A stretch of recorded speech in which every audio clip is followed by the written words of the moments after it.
रघुनंदन रघुरघुनंदन रघुवर seven Raghupati Shayan शतयोजन शतशतयोजन शरधि नियोजन sir परिलंघन. வணக்கம். அனைத்து ஆன்மீக அன்பர்களுக்கும் 2025ஆம் ஆண்டு தொடங்கிய காலம் முதல் முடிவடையும் வரை 2026ஆம் ஆண்டு வரை பல்வேறு சிக்கல்களும் பல்வேறு இன்னல்களுக்கும் ஆளான அனைத்து சமுதாய மக்களுக்கும் ஆன்மீக அன்பர்களுக்கும் இந்த ஆண்டினுடைய பிரதிபலன்களை முடிவடையும் தருணம் வந்துவிட்டது. ஏன் ஒவ்வொரு ஆன்மீகத்திலையும் குருமார்கள் சொல்லுவது என்னவென்றால், பாரம்பரியத்தை கடைபிடித்து நம்மளுடைய குலதெய்வ வழிபாடு எடுத்து அந்த குலதெய்வத்தில் இருக்கக்கூடிய சாப நிவர்த்திகளை செய்து முன்னோர்கள் செய்த புண்ணியங்களையும் கர்மாக்களையும் எப்படி கண்டறிவது என்பதை பற்றியும் ஒரு சில தகவல்கள் கட்டாயமாக மக்கள் உணர்ந்து செய்யக்கூடிய காரியங்கள் இருக்கிறது. இதை நாம் என்ன நினைக்கிறோம்னா, இன்றைக்கு என்ன நடக்குதோ அதை அப்படியே முடிச்சுட்டு போயிடுவோம். அடுத்த தலைமுறைக்கு என்ன நம்ம வியாதி கொடுக்குறோமா, பணத்தை கொடுக்குறோமா, அன்பை கொடுக்குறோமா, இல்லை மக்களுடைய செல்வத்தை கொடுக்குறோமா, இல்லை ஆன்மீகத்தை உணர்ந்து செல்வதற்கான பாதை வகுத்து கொடுக்குறோமா என்பதை பற்றி தெளிவாக மக்களுக்கு சொல்ல வேண்டும். இது மணிக்கணக்கில் பேசினாலும் பேசலாம், 2 நிமிஷத்துல பேசினாலும் பேசலாம். பூர்வ ஜென்ம கருமா, முன்னோர்களுடைய சாபம் சொல்லுகிறோம் இல்லையா, இது எங்கிருந்து வருது? பூர்வம் என்ன? நம்ம மூதாதிகள் ஒரு 25 தலைமுறை 30 தலைமுறைக்கு முன்னாடி இருந்து நம்மளுக்கு வரக்கூடிய ஜெனட்டிக்னு சொல்லக்கூடிய ரத்த பந்தத்தில் வரக்கூடிய நோய்கள்னு சொல்றாங்க டாக்டர். ஒரு உதாரணத்துக்கு டாக்டரே பேசலாம். உங்க தாத்தாவுக்கு சுகர் இருந்தா உனக்கு சுகர் இருக்கும், உங்க அம்மாவுக்கு சுகர் இருந்தா மகளுக்கு சுகர் இருக்கும். ரத்த பந்த வழியா நம்மளுக்கு வியாதி தொடர்ந்து வருதுன்னு சொல்றாங்க இல்லையா, அதுபோல அவர்கள் முன்னோர்கள் செய்த கர்மாவும் நம்ம கூட வரும், நாம செஞ்ச புண்ணியமும் கூட வரும்.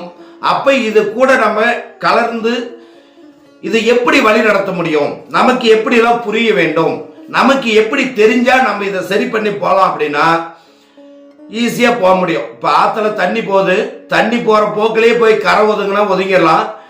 அந்த தண்ணியில நேர் எதிர் நீச்சல் போட்டு ஜெபிக்க முடியுமா என்றால் கண்டிப்பா முடியாது. அதுதான் ரத்த பந்தத்தினுடைய வழிபாக தெரியாதீங்க எதிர்த்து நீச்சல் போடுற மாதிரியும், அந்த விஷயம் தெரிஞ்சீங்க அந்த வழியிலேயே போய் கரை ஒதுங்கி எந்த பிரச்சனையும் இல்லாம மேடேறி வந்துருவாங்க. அது போல 2ஆ பிரிச்சு பார்க்கணும். புண்ணியம் மட்டும்தான் நம்மளுக்கு இப்ப நம்ம செய்யறோம் அப்படின்னா கண்டிப்பா நம்ம செய்யறதெல்லாம் புண்ணியம் எல்லாம் சொல்லிட முடியாது, நம்ம செய்யறதெல்லாம் கருமானும் சொல்லிட முடியாது. என்ன நடக்குதோ அன்னன்னைக்கு பிரச்சனைக்காக தான் நம்ம மூவாகி போயிட்டு இருப்போம். எனவே ஆன்மீக அன்பர்களே, உங்களுக்கு இந்து மதமாக இருக்கட்டும், இஸ்லாமிய மதமாக இருக்கட்டும், கிறிஸ்துவ மதமாக இருக்கட்டும், எந்த மதமாக இருந்தாலும் எந்த வழிபாடாக இருந்தாலும் நம்மளுடைய வழிமுறைகளையும் நம்மளுடைய ரத்தத்தையும் மாத்திரத்துக்கு எந்த சாமியும் வராது.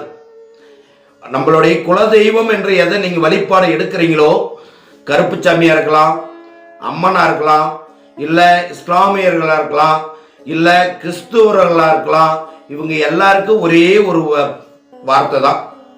நீங்க நினைக்கலாம் இந்து பத்தி கிறிஸ்டின் பேசக்கூடாது, கிறிஸ்டின் பத்தி இந்து பேசக்கூடாது, முஸ்லீமை பத்தி இந்து பேசக்கூடாது. அப்படியெல்லாம் ஒன்றும் கிடையாது. இந்த பூமியில பஞ்சபூதங்கள் என்பது ஒன்றுதான். எல்லாருமே சூரிய நமஸ்காரம் தான் பண்றோம், எல்லாருமே அந்த நிலவுக்கு தான் பூஜை செய்யறோம், சந்திரனும் சூரியனையும் பார்த்து தான் நம்ம வழிபாடு எடுத்துட்டு இருக்கிறோம். அதனால இந்த பஞ்சபூதம் யாருக்காகவும் மாறல. அதுக்காக இஸ்லாமிய மதத்தில் இருக்கிறவங்க உயரத்திலையும் இந்து மதத்தில் இருக்கிறவங்க தாழ்ந்து அப்படின்னு சொல்லி கணக்கு போடக்கூடாது. அந்தந்த மதத்தில் இருக்கக்கூடியங்க அந்தந்த குடும்பத்தை சார்ந்து நீங்க வழிபாடு எடுத்து செல்வது மிக மிக அவசியம். எந்த மதமாக இருந்தாலும் ஒரே ஒரு ஆன்மீக மதத்தை மட்டுமே ஃபாலோ பண்ணி தான் நீங்க வாழ்ந்தாகணும், வேற வழி கிடையாது. நார்த் இந்தியன் பேசுபவர்கள் கூட சாமி கும்பிட்றாங்க, மறந்து விடாதீங்க. நார்த் இந்தியன் பேசுபவர்களுக்கு அரசியல்வாதிகளை போல பேசுவாங்க. அரசியலுக்காக அந்த இடத்துல ஒண்ணுகிட்ட எப்படி கவர்ச்சிகரமா பேசினா நீ மயங்குவியோ அதை ஃபாலோ பண்ணி தான் அரசாங்கம் அதை அரசியல் நடத்தும். அரசுங்க என்பது ஒரு நம்மளுடைய தாத்தா மாதிரி வச்சுக்கணும். அரசாங்கம் நம்மளுடைய சொத்து. அரசியல்வாதி அந்தந்த 5 ஆண்டுக்கு ஒரு வேஷம். அரசியல்வாதிக்கும் அரசாங்க இது ஆன்மீகத்துக்கு சம்பந்தம் இருக்காது. அவங்க பொய்யை பேசுவாங்க, நம்ம பொய்யை பேசாத உண்மையை சொல்லி அவங்க சொல்றதெல்லாம் உண்மை நம்பி நம்ம வாக்களிச்சிருவோம். வாக்களித்து தேர்ந்தெடுக்கும் போது யாருன்னா ஒருத்தர் தான் முதலமைச்சராக வர முடியும். அது எந்த கட்சினாலும் வரலாம். அதே போல ஆன்மீக குருமார்களிலேயே தெல்ல தெளிவாகவும் உன்னுடைய வம்சாவளியினுடைய பூர்வீகம் எங்க பிறந்தீங்க, எங்க வளர்ந்தீங்க, எந்த ஊர்ல இருந்து எங்க வந்திருக்கிறீங்க, இப்ப நீங்க என்னவா இருக்கிறீங்க என்று தெரிந்து கொள்வதற்கு ஒரு அரிய வாய்ப்பு. உங்களுடைய குலதெய்வம், உங்களுடைய தாத்தா பேர் சொன்னாவே நீங்க எந்த ஊர்ல இருந்து எங்க வந்திருக்கிறீங்கிறதெல்லாம் தெரிஞ்சுக்க முடியும். இன்னைக்கு எல்லாம் நம்ம அதை ஃப்ரீயா சொல்லிட்டு இருக்கிறோம். மக்களுடைய சேவையில நயவஞ்சகம் இல்லாம ஆன்மீகவாதிகள் இருக்கும் வரை இந்த நாட்டில் எத்தனையோ பிரச்சனைகள் வரலாம். ஆனா நாட்டையும் அழிக்க முடியாது, இந்த பஞ்சபூதத்தை அழிக்க முடியாது. நாம நினைச்சிட்டு இருக்கிறோம் நம்ம எல்லாம் எதிர்த்து போராடிட்டோம், நம்ம பெரிய லெவல்ல நம்ம வாழ்ந்துட்டோம், எல்லாம் நம்ம கையில இருக்குதுன்னு எல்லாரும் நம்பிட்டு இருக்கலாம். உண்மையிலேயே ஆன்மீக ரீதியா சொல்ல வேண்டும் என்றால், இந்த பஞ்சபூதத்துல நீ செஞ்ச கர்மாவுக்கு ஏதாவது ஒரு வகையில நீ பரிகாரம் தேடியே தீரணும். அந்த இடத்துல நிக்கலை என்றால் நீ மனித பிறவியே கிடையாது என்றதான் சொல்ல முடியும். ஸ்ரீ ஆஞ்சநேயர் அருளால நாம பல குடும்பத்துகளுக்கு அறிவுரை வழங்குகிறோம், ஆசீர்வாதம் வழங்கல, அறிவுரை வழங்குகிறோம். குலதெய்வத்துக்கு பரிகாரம் தருகிறோம். குலதெய்வத்தின் மூலமா நடைபெறக்கூடிய அனைத்து நன்மைகளும் வீட்டை தேடி வர வேண்டும். அது வருவதை அனுபவிக்கிறதுக்கு எப்படி நம்ம புரிந்து கொள்ள முடியுமோ அது மாதிரி உன்னுடைய குலதெய்வத்தினுடைய ஆக்டிவேஷன் பண்ணி, இப்போ ஒரு சிம் கார்டு வாங்குறோம், சிம் கார்டு ஆக்டிவேஷன் கொடுக்கலாம், சிம் இருக்கு நம்ம கிட்ட. ஆனால் சிம் கார்டு ஆக்டிவேஷன் பண்ணலைன்னா அது வேலை செய்யாது இல்லையா, போன் போவாது வராது. WhatsApp, Twitter, Facebook, Instagram, Telegram அனைத்து சமூக ஊடகங்களும் இயங்காது. அது போலதான் ஒரு மனிதனுக்கு சிம் கார்டு நம்ம கிட்ட இருக்கும், செல் ரீசார்ஜ் பண்ண வேண்டியது குலதெய்வமா இருக்கும். மூன்றாவது ஆளை பற்றி நம்ம பேசுவதை விட நம்மளை பற்றி பேசுவதை மட்டுமே குறிக்கோளாக எடுத்துக்கொள்ள வேண்டும். இதில் ஆன்மீகங்கள் ஏராளமான வழிவகை செய்கிறது. அது இஸ்லாமியருக்கு செய்யலாம், கிறிஸ்துவருக்கு செய்யலாம், இந்து மதத்துக்கு செய்யலாம், புத்தர் மதத்துக்கு செய்யலாம். இவர்கள் எல்லாம் புரியாம இன்னைக்கு ஏதோ படிச்சுட்டோம், நம்ம திறமையா பேசுறோம், மக்கள் நம்மளை கவர்ந்து பார்க்கறாங்க, இன்னைக்கு ஆன்மீகம் எல்லாம் முட்டாளு, ஆன்மீகத்துல எவ்வளவு பெரிய ஆளா இருந்தாலும் அவனை அழிச்சிருவோம் அப்படின்னு எல்லாம் நினைக்கிறாங்க. சில ஆன்மீகவாதிகள் எல்லாம் ஹரிச்சந்திரன்கள்லாம் நம்ம யாரும் சொல்ல முடியாது. ஹரிச்சந்திரர்கள் ஒருத்தர் இருந்தா கூட இந்த நாட்டை காப்பாற்ற முடியும் என்பதற்கு பல உதாரணமாக பல குருமார்கள் ஏற்கனவே நம்மளுக்கு எல்லாம் விட்டு இருக்காங்க. மூலிகை இருக்குது, அது மூலமா மக்களை காப்பாற்றுவதற்கு இயற்கையே நம்மளுக்கு கையேந்தி வருகிறது.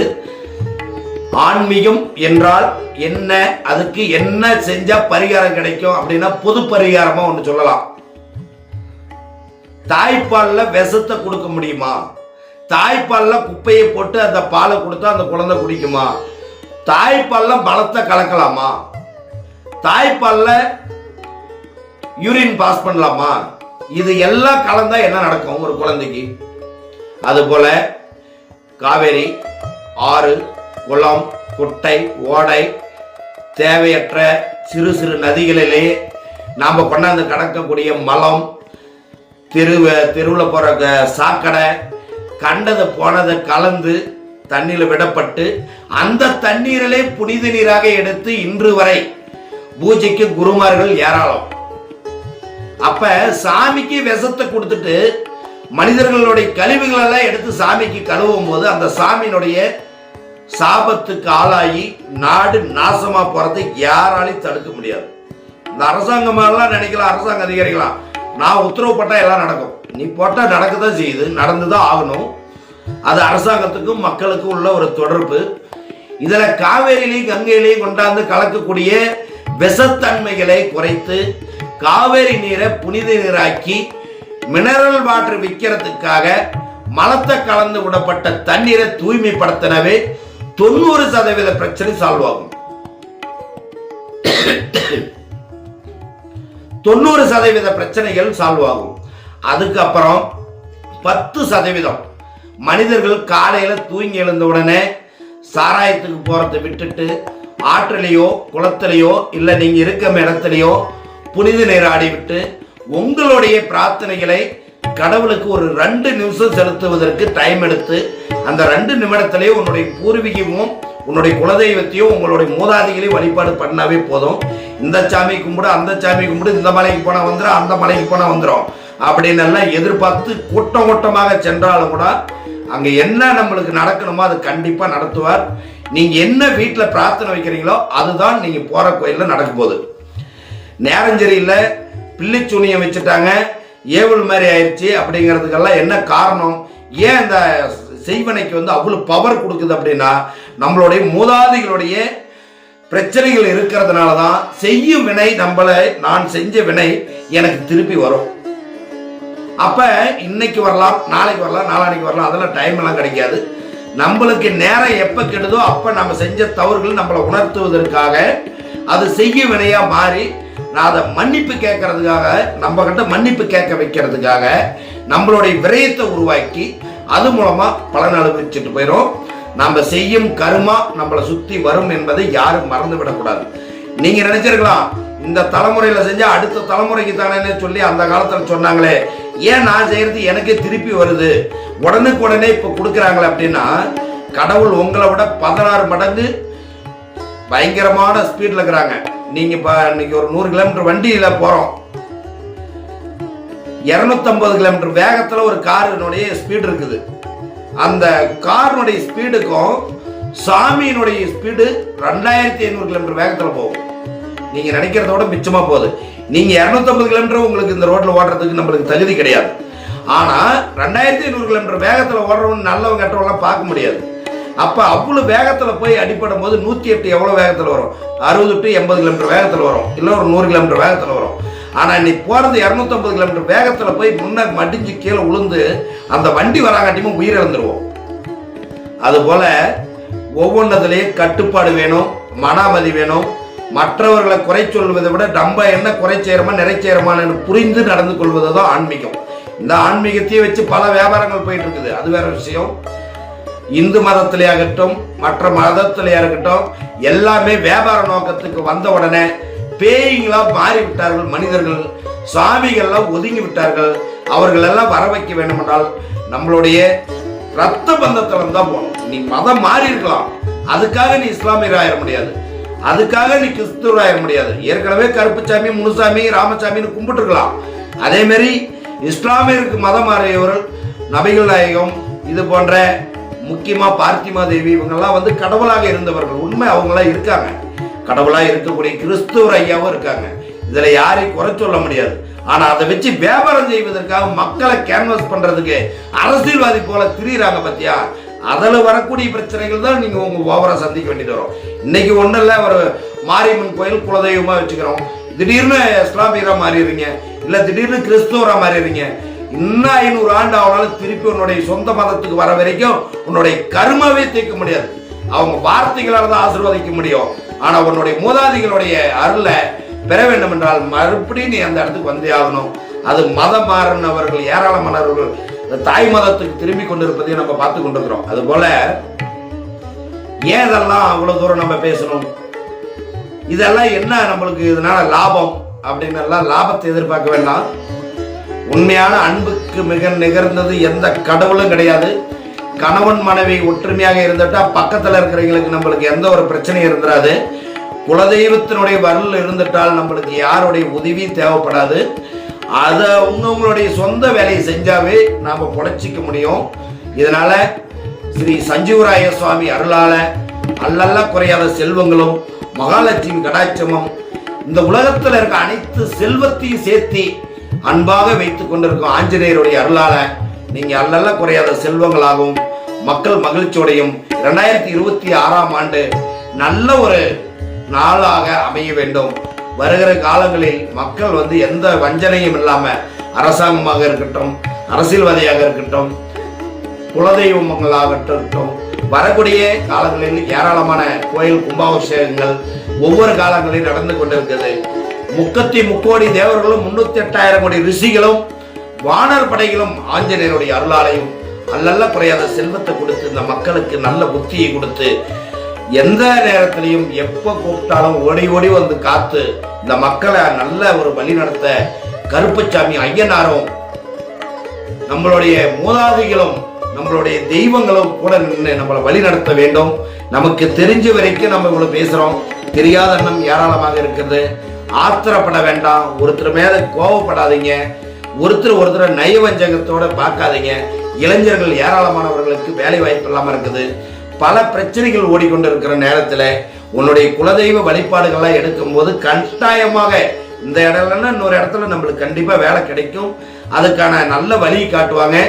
அவங்களுடைய வழிபாடு, மூதாதிகளுடைய வழிபாடு எடுத்து இந்த பணிகள் எல்லாம் சிறப்பா செஞ்சு, ஆன்மீகம் என்பது 4:05 பிரம்ம முகூர்த்தத்துல காலை நேரத்துல எழுந்து குளிச்சுட்டு ஒவ்வொரு தாய்மார்களும் ஒவ்வொரு வீட்லையும் தீபம் ஏற்று வழிபாடு செய்வது, வாசல்ல தண்ணி தெளிச்சு கோலம் போட்டு அதில் ஏதோ பூவை புனஸ்காரமா வச்சு உங்களுக்கு உங்க சக்திக்கு தகுந்த மாதிரி பூக்கு தெளிச்சு விட்டு அதில் தீப வழிபாடு எடுத்துக்கிட்டு வந்தீங்கன்னா வாரத்தில் ஒரு நாள் கட்டாயமாக உங்க நாள் என்ன நாள்னு உங்களுக்கு பிடிச்சிருக்கிற நாளை நீங்க பயன்படுத்துங்க.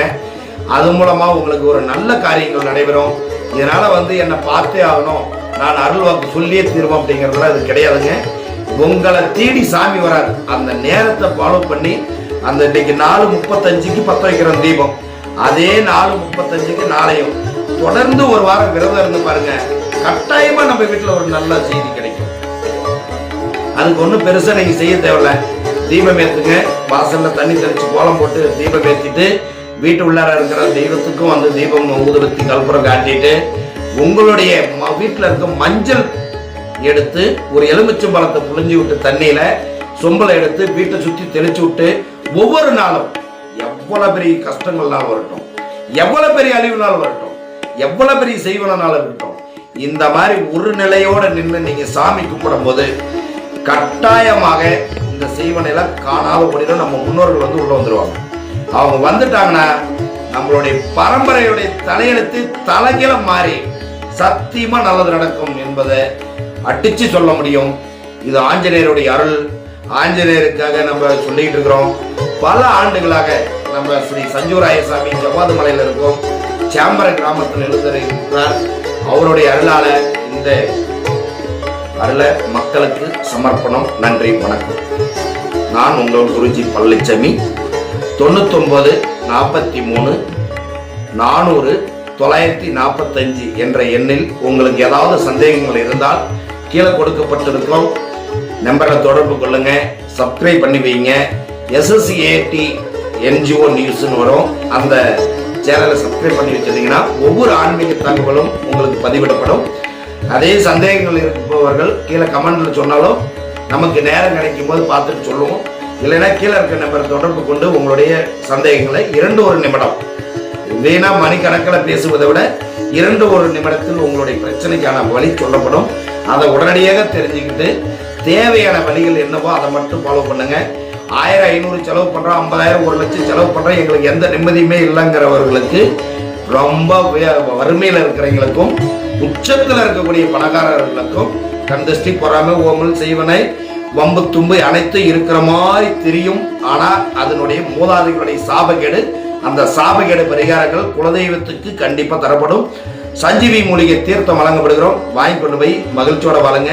2026ஆம் ஆண்டு ரொம்ப சிறப்பாக நல்ல அழகாக இந்த உலகமே மெய்ச்சலுக்கு வரைக்கும் இந்த நாட்டை மாற்றுவதற்கு கடவுளுடைய அனுகிரகங்கள் கண்டிப்பா கிடைக்க போறது, கிடைத்து விட்டது. இனிமேல் நன்மையாக நடக்கும். ஜெய் ஸ்ரீராம், ஜெய் ஸ்ரீராம், ஜெய் ஸ்ரீராம்.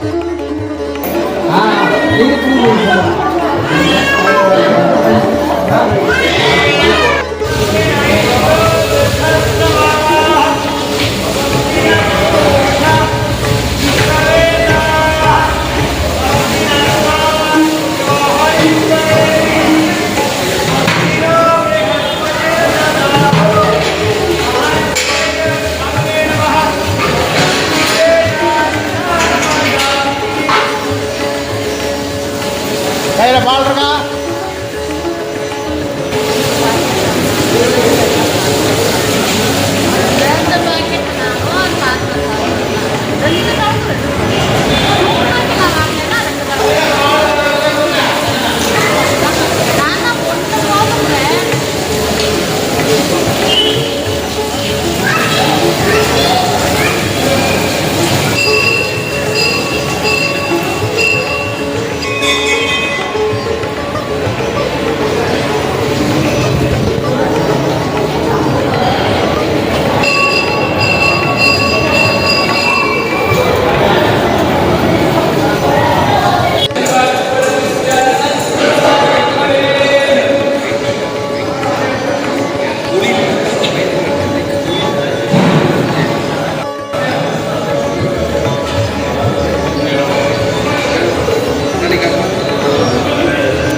शत शत योजन शरधि नियोजन शर परिलङ्घन